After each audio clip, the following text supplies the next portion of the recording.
Sadie Fisher was a defense attorney in boots and denim, smart, sharp, and unrelenting.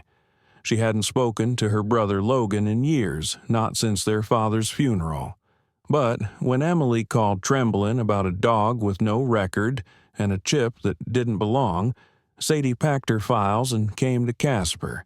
She thought she was chasing a legal glitch, but the moment she opened the sealed folder from the Pentagon and saw the name Whiskey, Unit 9th Tactical Brigade, status terminated, her blood ran cold.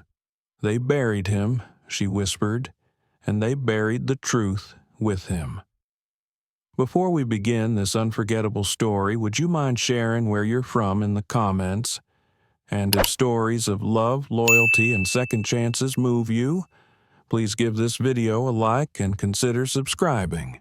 The wind in Casper, Wyoming had a way of speaking cold hollow, like it remembered things no one else dared to.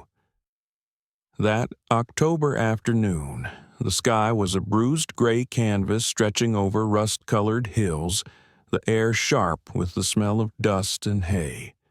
The county fairgrounds had long emptied of its summer cheer. In its place stood a peeling red barn, now repurposed for something less festive, a closed-door auction for military surplus and non-salvageable canines. Inside, the light flickered from dusty overhead bulbs casting long shadows across rows of cages and faded signs. A chorus of murmurs echoed off the wooden rafters, buyers in denim jackets and worn boots, leaning close, talking of bids and behavioral scores. Among the crates was a rusted pen lined with straw that hadn't been changed in days. There, unmoving, except for the shallow rise and fall of his chest, lay Brisket. Brisket was a 6-year-old golden retriever, but time and cruelty had weathered him beyond his years. His golden coat had dulled to an ashen hue, patchy in places with scars etched along his flank, and underbelly some surgical, some savage. His eyes, a deep brown, once bred for kindness, were vacant, sunken as if memory itself had retreated. He didn't lift his head when the auctioneer tapped the microphone or when another dog barked in distress from 2 rows down. He just lay there, curled inwards as if trying to disappear. In the back row of the barn, a man stood apart from the low din. He was tall, built, solid, but worn like a house that's weathered one too many storms. Logan Fisher, 37, was a former Marine Corps sergeant who had returned to civilian life 3 years prior, though no one who looked at him believed he had ever truly left the war. His hair was close-cropped, dark, and flecked with gray, his beard short and unkempt. A long scar crept just above his collar, a souvenir from Kandahar. Dressed in a faded Marine-issue jacket and oil-stained jeans, Logan looked out of place and out of time, his green eyes constantly scanning as if expecting an ambush, even among livestock and rust. He hadn't come here to adopt. Truth be told, he hadn't planned on leaving his cabin that morning. But the ad in the classified section of the Casper Daily Tribune had stirred something old in him. Final auction, military service dog unadoptable, no training recovery possible, final attempt before euthanasia. Now watching the crowd grow restless as the auctioneer called for bids, Logan narrowed his gaze at the golden heap in the pen. The auctioneer's voice, a nasal drawl, cracked through the PA system. Lot number 39, golden retriever male, 6 years old. No viable obedience response. Starting bid $50. Anyone a chuckle echoed from somewhere up front. Looks half dead, someone muttered. Bet he don't even bite another, quipped. A couple of snickers followed, but Logan didn't laugh. He stepped forward, his boots thudding against the wood floor. The room fell quiet as he approached. His voice cut through the silence like a blade. "I'll take him." All eyes turned. Even the auctioneer blinked. No vet checks, no refunds," he warned. "He's your liability now." Logan said nothing, just nodded and handed over 2 crumpled $100 bills. The leash they gave him was cracked leather still damp with the scent of fear. He walked to the cage, crouched slowly, and met Brisket's eyes. For a moment, just a breath, there was recognition. Not comfort, not trust, but something else, a mirrored ache. "Come on, bud," Logan whispered. "Let's get you out of here." Brisket didn't move. Not at first. But when Logan opened the pen and backed away, the dog stirred. It wasn't a walk, it was a crawl. He inched forward like his legs had forgotten motion. Logan didn't rush him. He just stood in the cold air, hand open, waiting. It took 5 minutes to get Brisket to the truck. When they finally got him into the back seat, Logan exhaled deeply, unaware he'd been holding his breath. Out in the parking lot, a silver Subaru Outback pulled in. From it stepped a woman in her late 30s, Dr. Emily Hart, the town's veterinarian. She was tall and slender with strong shoulders and a no-nonsense gait. Her chestnut hair was pulled into a low braid, and her jeans were tucked into worn boots.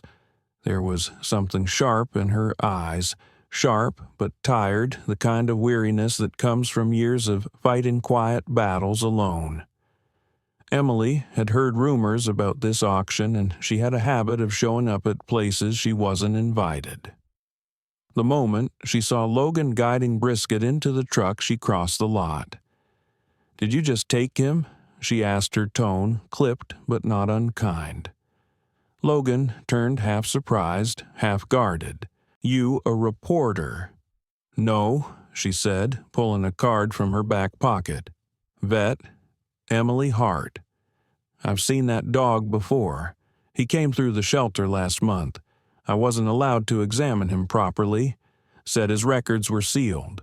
Logan glanced at Brisket, who was curled tight against the truck's interior like he expected a blow. He have a name. They listed him as just K9A71. But I noticed something strange when I scanned him. Emily stepped closer. "Mind if I check him again?" Logan hesitated but nodded.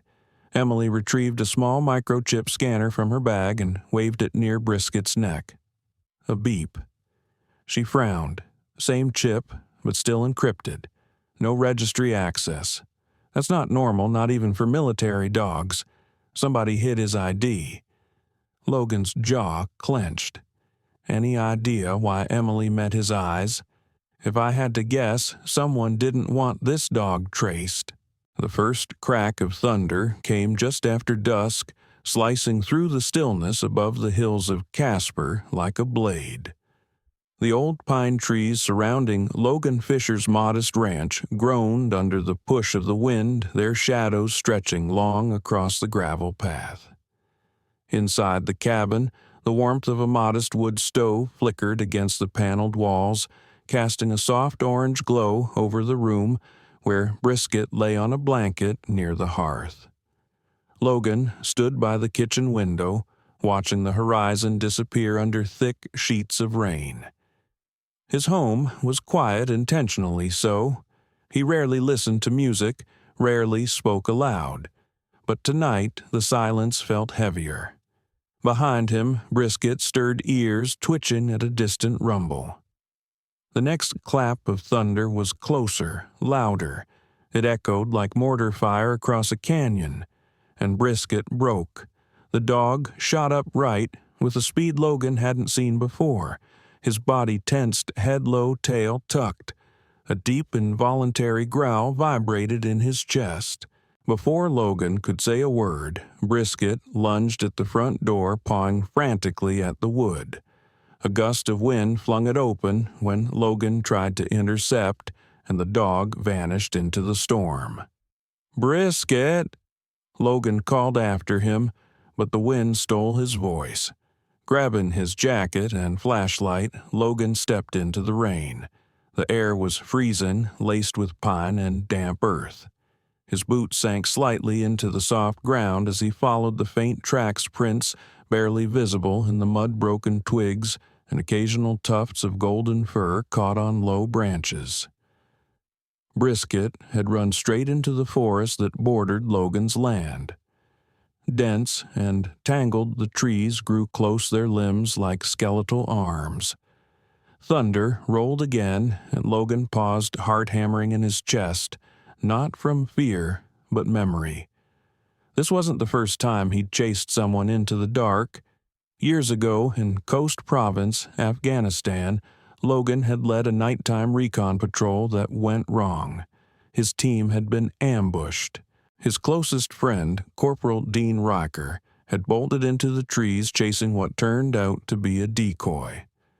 Logan had gone after him, but he was too late. Dean's body had been found 2 days later, broken by shrapnel and silence. Logan clenched the flashlight tighter, moving faster now. Nearly an hour passed. The storm refused to let up. Lightning cracked through the sky, illuminating the terrain in bursts. Then he saw a flash of movement near a gully where runoff had carved a narrow ravine into the earth. Logan's beam caught the shape of a dog trembling near the edge. Brisket, he breathed. The golden retriever stood frozen water dripping from his soaked coat, his eyes wide and glassy. He didn't flinch as Logan approached, but didn't move either.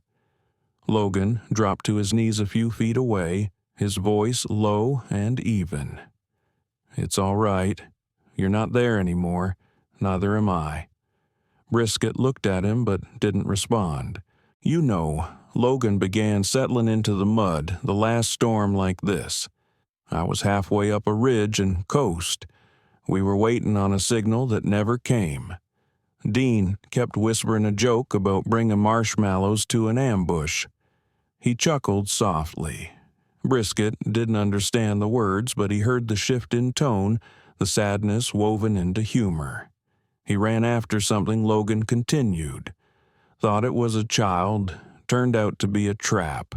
I was 20 yards behind. That's all. 20 yards.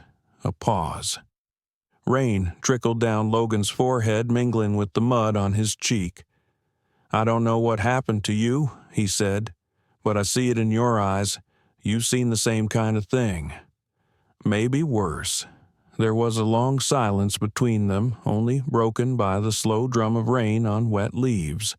Then Brisket moved. Not a leap, not a run, just a slow, deliberate step forward. Then another, until at last he lay beside Logan, pressing his sodden head against the man's knee. Logan didn't move. He simply placed one hand on the dog's head and closed his eyes. Back at the cabin, Logan toweled Brisket dry as best he could, the dog too exhausted to resist.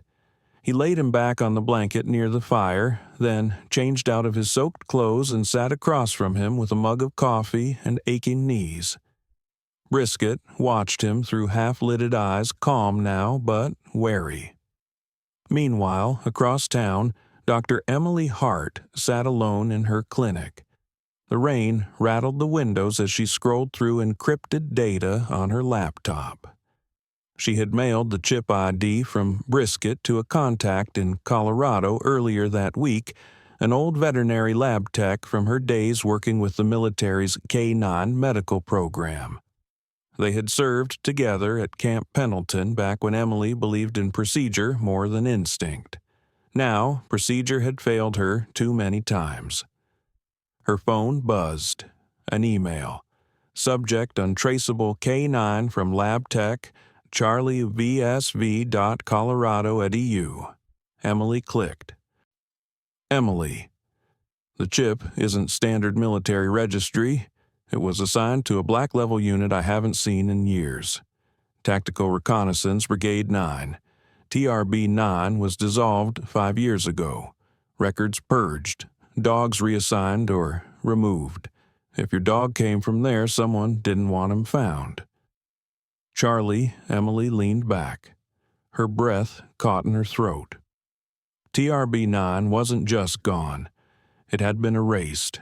no mention in public archives, no paper trail. The dogs assigned to it, rumored to be tested under non-standard protocols, had either disappeared or turned up dead. And now, Brisket, with scars that didn't match any normal field injury, had landed in a county auction labeled unadoptable. Emily stared at her phone for a long time, the thunder outside echoing her thoughts. She picked it up and texted Logan. "Emily, we need to talk. It's bigger than we thought." The morning after the storm, the world felt washed clean but uneasy, like the silence that comes after a truth too heavy to say aloud. Logan Fisher stood in front of his cabin, a mug of burnt coffee in his hand, watching Brisket sniff the dew-covered grass with slow, measured steps. The dog had changed. Not completely, but something was shifting. His gaze no longer darted with panic, and the trembling in his limbs had lessened. He hadn't bolted when thunder rolled in the distance, only looked up uncertain before returning to Logan's side. Logan didn't have time to ponder it further. The crunch of tires on gravel spun him toward the long dirt drive. A dark blue SUV pulled in, kicking up pale dust in the cool Wyoming morning. The woman who stepped out was tall, lean, and moved like someone used to moving fast. Sadie Fisher, Logan's younger sister by 4 years, was a public defense attorney from Denver with a habit of digging until things broke truth, lies, or bones. She wore a slate-gray coat over a sharp navy suit, her blonde hair pulled into a no-nonsense ponytail, and her face bore the slight frown of someone who knew how often the law failed those it claimed to protect. Her steel blue eyes scanned the ranch like it might try to hide something. "You really weren't going to call me, were you?" she asked. "I didn't think it was a legal matter yet." Logan muttered, gesturing toward Brisket. "Did Emily contact you?" Sadie nodded. "She said you bought a military dog at an auction and that he might be part of something bigger. Then she sent me the chip data." She reached into her coat pocket and pulled out a manila folder, the edges worn a pentagon watermark barely visible. This came from Ryan Cahill. Remember him? He's in intelligence analysis now. Said it took some string pulling, but he managed to pull a partial file redacted, of course. Logan took the folder, flipping it open. Inside were clipped documents, debrief reports, canine assessment logs, tactical deployment maps. One name had been scribbled in pen across the top corner of a faded mission file. Designation, Whiskey, handler status, transfer disposition unstable, recommendation remove from active service. The file detailed a mission in eastern Afghanistan. Whiskey had detected an ambush during a patrol and redirected 4 soldiers, saving their lives. But later after the mission, he had refused to respond to commands showing signs of erratic behavior. There was no mention of trauma evaluation, no injury reports, only a note recommending he be retired for safety purposes. "He saved them," Logan said quietly, "and they punished him for it." Sadie crossed her arms, her voice low. Not punished. Silenced. Brisket Whiskey was now sitting under the porch, watching them with soft, intelligent eyes. Logan looked at him and said it aloud for the first time, "Whiskey." The dog's ears perked. Emily Hart arrived an hour later, her pickup rattling with supplies. She wore her usual leather jacket and dark jeans, her face more serious than usual. She carried a portable diagnostic scanner, along with something she'd picked up from her lab tech friend, a waveform recorder capable of analyzing frequency damage in soft tissue. "I've been doing research," she said, setting up on the porch table. "There's been growing documentation of non-conventional behavioral correction techniques in some black-level canine programs. One of them involves high-frequency sonic pulses. Directed sound used not just to command but to punish without leaving visible marks. She gestured toward Whiskey. "Would you let me scan him?" Logan gave a hesitant nod. Whiskey flinched at the approach of the scanner but didn't bolt. Emily moved slowly, whispering reassurances as she worked. The device hummed and blinked. After a moment, Emily stepped back and pointed to the screen. "These readings show irregular scar tissue in the inner ear canal, likely from prolonged exposure to high-decibel frequencies. And look here, sensitive nerve clusters along the spine reacting to certain vibration ranges. Somebody trained him using that," Sadie asked, appalled. Emily nodded, and kept doing it, likely as punishment for disobedience. "Disobedience," Logan said bitterly. "You mean for acting on instinct and saving lives?" Emily's voice turned quiet. "Whoever did this didn't just want to control him. They wanted to break him." A silence settled over the porch as that realization took root. Then Sadie's voice cut through it sharp and resolved. "I'm going to dig deeper into this unit, TRB-9. If Whiskey's not the only one, we need to know where the others went, and why everything around this is sealed." She turned to Logan. "And we'll need to be careful. If someone wanted him hidden badly enough to bury the whole program, they won't be thrilled he's alive and walking around." That night, Whiskey lay beside the porch steps while Logan sat in his chair watching the stars push through the fading clouds. He reached down and ran a hand along the dog's back. "Whiskey," he whispered again, and this time the name didn't feel like a guess. It felt like a homecoming. The facility sat nestled in the foothills east of Cheyenne, Wyoming, a modern complex wrapped in barbed wire and silence. From the outside, it resembled a rehabilitation center, manicured lawns, steel training cages, white vans with logos reading Hollister Tactical K9 Solutions. But inside it breathed control, precision, obedience, and fear. Logan Fisher watched from the passenger seat of Sadie's rental SUV as they approached the security gate. Whiskey sat behind them, his body low-pressed against the car floor despite the air conditioning. He had grown quieter on the drive, his breathing shallower the closer they got to the facility. There was something in his posture, tightness along the back ears, slightly tucked, that Logan recognized. Recognition, but not the comforting kind. Sadie, now dressed in a tailored black suit with pearl earrings and a steely poise, rolled down her window and handed a falsified business card to the guard. Melissa Grant. "Procurement for Nightstar Private Security Group," she said smoothly. "We're looking to expand our canine unit. Mr. Hollister's expecting us." The guard, a middle-aged man with gray stubble and tired eyes, scanned the card. His uniform was pressed, but his expression was blank military, or close enough to it. After a moment, he waved them through.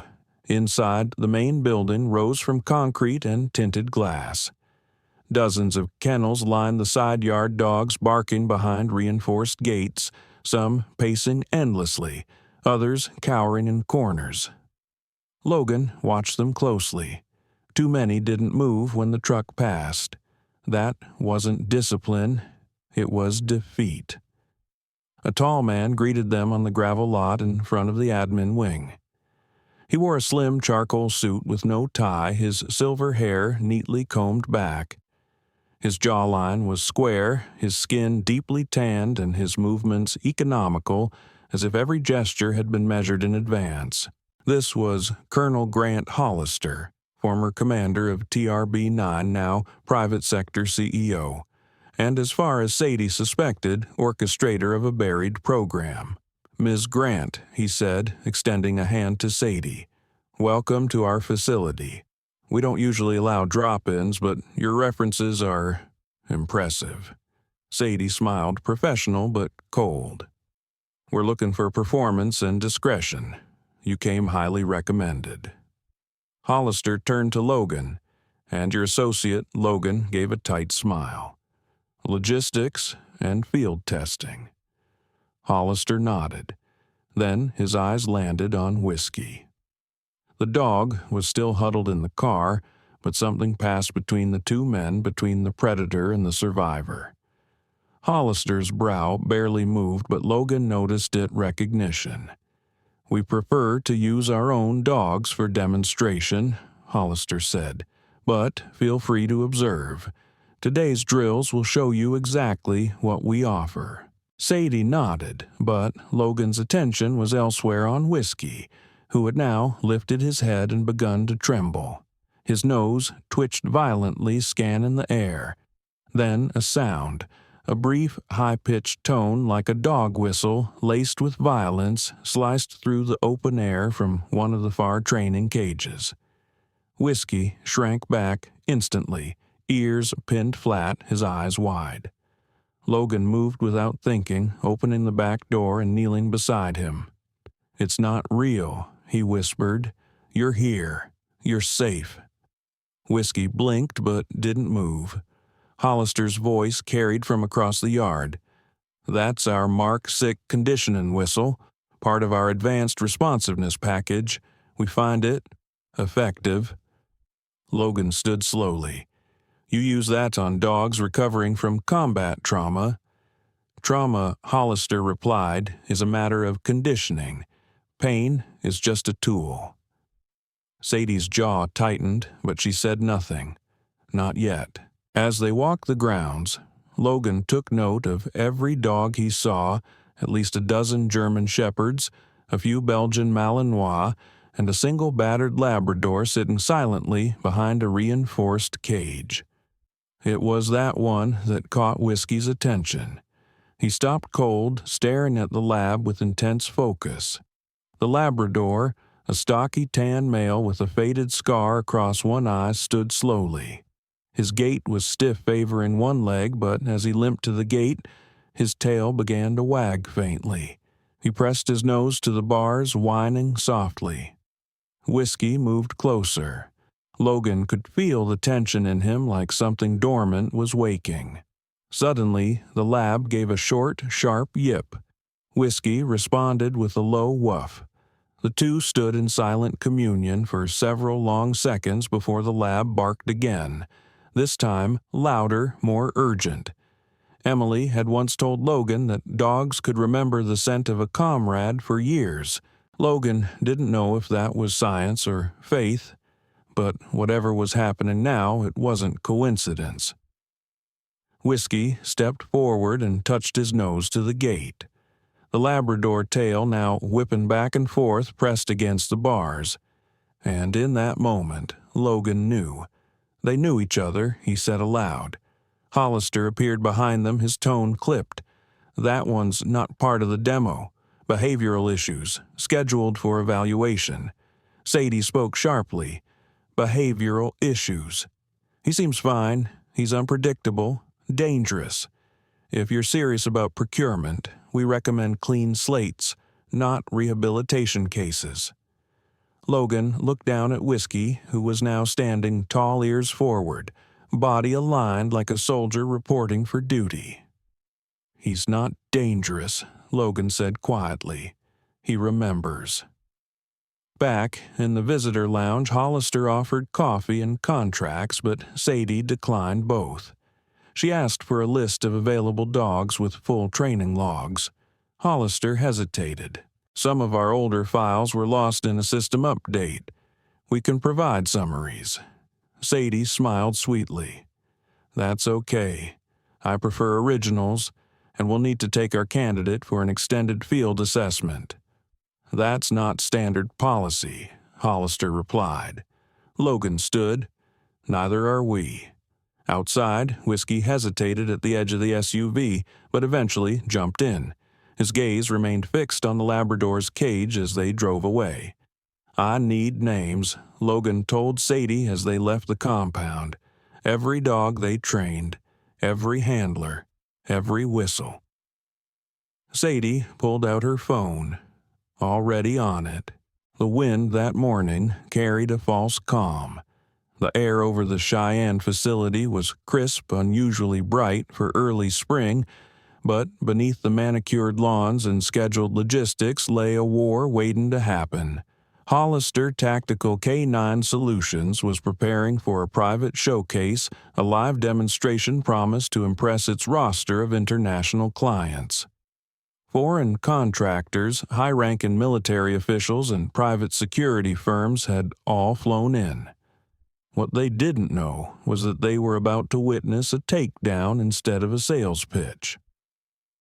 Logan Fisher adjusted his collar in the rearview mirror as he parked outside the back gate of the facility. He wore a dark tactical jacket, jeans, and a calm expression that didn't match the pounding in his chest. In the passenger seat sat Whiskey, alert and composed, wearing a soft gray service harness with a new tag that simply read Veteran. Behind them, Sadie's SUV pulled in next, followed by Emily Hart's truck. Sadie stepped out, first clipboard in hand, hair tied back in a tight bun and eyes sharper than the early light. Emily followed, more casual in appearance, jacket over a pale sweater, but her gaze carried the burden of quiet fury. Inside the facility, the demonstration had already begun. Colonel Hollister, crisp in a tailored black suit, stood at the podium addressing the crowd. His voice carried like a practiced preacher. Today, you'll witness a new generation of obedience canines trained not just to follow, but to anticipate, to neutralize threats before they escalate. Our methods are efficient, our success rate unparalleled. Logan, Sadie, and Emily slipped into the crowd badges marked as private observers from a fictional overseas security agency. Whiskey walked beside Logan, his posture confident but restrained. When they passed the main kennel corridor, Whiskey's body tensed. He sniffed the air, slowed slightly, then realigned beside Logan. The scent of his past was everywhere. As Hollister began a display using 2 German Shepherds, high-frequency tones were introduced as part of the command reinforcement protocol. The moment the sound began, barely audible to the human ear, Whiskey's reaction was instantaneous, but not what anyone expected. He didn't cower. He didn't lunge. Instead, he stepped forward. Then he turned to face Logan and stood between him and the sound body, rigid, head high, tail steady. A shield. There was a murmur among the guests. "What's he doing?" one European observer asked. Another, a tall man with a British military insignia, leaned in. "That's not attack posture. That's protection." Hollister froze mid-sentence, his eyes narrowing as he spotted Whiskey. "That animal is not authorized. Remove him." Before any handler could respond, Sadie stepped up, her voice commanding and loud. "No, he stays." Hollister's eyes blazed. "You don't have clearance to override protocol." "I do," said a voice behind him. The crowd turned. A man in a dark gray blazer stepped forward, flipping a badge with the calmness of someone who'd waited too long for this moment. Special Agent Cole Beckett, FBI. This entire demonstration is now part of a federal investigation. Beckett was in his mid-40s, tall and broad-shouldered, with close-cropped salt and pepper hair and a jaw like a blunt weapon. He spoke like he chewed gravel for breakfast. "Colonel Hollister, you're under investigation for evident suppression abuse of federal K-9 assets and operating outside government-approved protocols." Hollister laughed short and sharp. "You're basing that on what an old dog with behavioral issues." Emily stepped forward, now pulling a small USB drive from her pocket. "These are medical records of over a dozen canines passed through your training. Multiple show signs of directed sonic trauma, stress-induced nerve degradation, and unlicensed drug use." And Sadie added, holding up a folder, These are internal memos from your staff documenting non-standard conditioning. You kept dogs in isolation for weeks, subjected them to devices designed to break their instincts, not train them. Then she looked toward Whiskey. He survived all of it, and still saved someone. Logan stepped up to stand beside his dog, laying one hand gently between Whiskey's shoulder blades. His name isn't K9-178. It's Whiskey. He served 3 tours in Afghanistan, saved 4 men in a failed ambush. And when you couldn't control him, you tried to erase him. There was silence, then a ripple in the crowd. The British officer nodded. That dog's a soldier. Another observer raised a phone filming. Others followed. Cameras turned not to Hollister, but to Whiskey, who stood perfectly still guarding, still waiting. Then, in a last-ditch effort, Hollister reached into his coat. What happened next unfolded in less than 3 seconds. Whiskey moved first, launching from Logan's side, knocking Hollister backward before the device in his hand, an ultrasonic whistle, could activate. Logan shouted, "He's unarmed. Let him." But it was over already. Whiskey didn't attack. He just pinned Hollister down, one paw across the man's chest, teeth bared not in rage, but in warning. Agent Beckett moved quickly, pulling Hollister up and snapping cuffs around his wrists. "That's enough, Colonel. This isn't your kennel anymore." As Hollister was led away, the British officer knelt beside Whiskey and gave a slow nod. "He just saved you all from another decade of silence." The headlines ran 2 days later: Elite K9 exposes military training scandal. Hero dog brings down corrupt commander. And below the bold type, a picture Whiskey seated calmly with Logan's hand resting atop his head. Weeks passed. Investigations were launched. Hollister's facility was shut down. Surviving dogs from TRB 9 and beyond were transferred to better care. And in a quiet corner of Wyoming, something new was built. Whiskey's haven opened under the wide blue sky just outside Casper. It wasn't grand, just a series of open paddocks, warm kennels, and the smell of pine in the breeze. But it was honest. It was safe. Logan ran the place with Emily by his side, her knowledge of trauma rehabilitation shaping each program.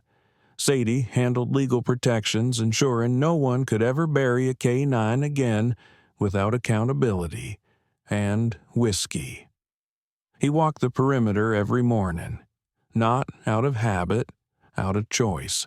He greeted the new arrivals, some broken, some wild, all frightened with soft eyes and slow steps.